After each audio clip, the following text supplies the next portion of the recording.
हर किसी का अपना अपना सपना होता है।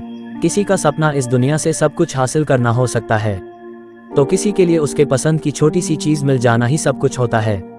औरंगाबाद के ओम प्रकाश की सपना था कि वो एक दिन सरकारी टीचर बन जाएं।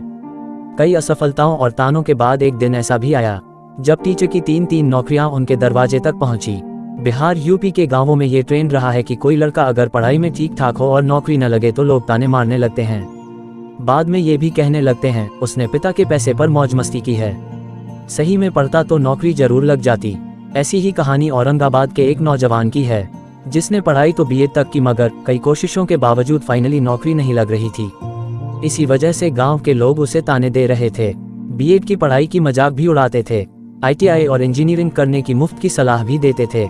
अब उसके घर एक साथ तीन सरकारी नौकरियों चिट्ठी आ गई।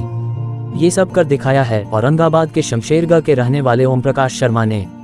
ओम प्रकाश के पिता सहजानंद शर्मा की नौकरी एयरफोर्स में थी, लिहाजा अलग अलग शहरों में शुरुआती पढ़ाई हुई। बच्चे जब बड़े होने लगे तो फैमिली को दिल्ली में सेटल कर दिए ताकि पढ़ाई डिस्टर्ब ना हो। 3 भाइयों में सबसे छोटे ओम प्रकाश ने स्कूली शिक्षा के बाद दिल्ली यूनिवर्सिटी से ग्रेजुएशन किया। इसके बाद इंदिरा गांधी ओपन यूनिवर्सिटी से पोस्ट ग्रेजुएशन किया। ओम प्रकाश ने हरियाणा की एक निजी यूनिवर्सिटी से बीएड की डिग्री ली। यहीं से एकेडमिक में जाने का फैसला लिया।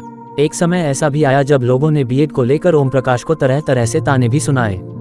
कई लोगों ने यहाँ तक कह डाला कि दिल्ली में रहकर बीएड कर रहे हो, बीएड करके तमाम बेरोजगार गांवों में घूम रहे हैं। आईटीआई या इंजीनियरिंग किए रहते तो प्राइवेट कंपनी में भी नौकरी लग जाती।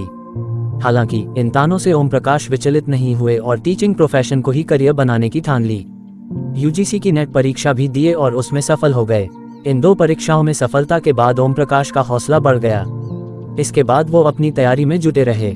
इसी दौरान उन्होंने जवाहर नवोदय विद्यालय की टीजीटी और पीजीटी की लिखित परीक्षा भी पास कर ली, लेकिन इंटरव्यू में सफल नहीं हुए। इससे उसे थोड़ी निराशा हुई, मगर मेरिट को कोई कहाँ रोक पाया है। बिहार लोक सेवा आयोग बीपीएससी की शिक्षक भर्ती निकली तो ओम प्रकाश ने जमकर तैयारी की। आखिरकार उसकी मेहनत रंग लाए और बीपीएससी शिक्षक भर्ती परीक्षा में उसका चयन हिंदी विषय के लिए मिडिल स्कूल, हाई स्कूल और लेक्चरर तीनों पदों पर एक साथ हो गया। ओम प्रकाश का कहना है कि वो रोजाना 9 से 10 घंटे तक पढ़ाई करते थे, क्योंकि उन्हें ये साबित करना था कि बीएड करके भी सरकारी नौकरी पाई जा सकती है। उनका कहना है कि परिवार ने उन पर भरोसा किया और उनका साथ दिया, जिसकी वजह से ही वो ये मुकाम हासिल कर सके।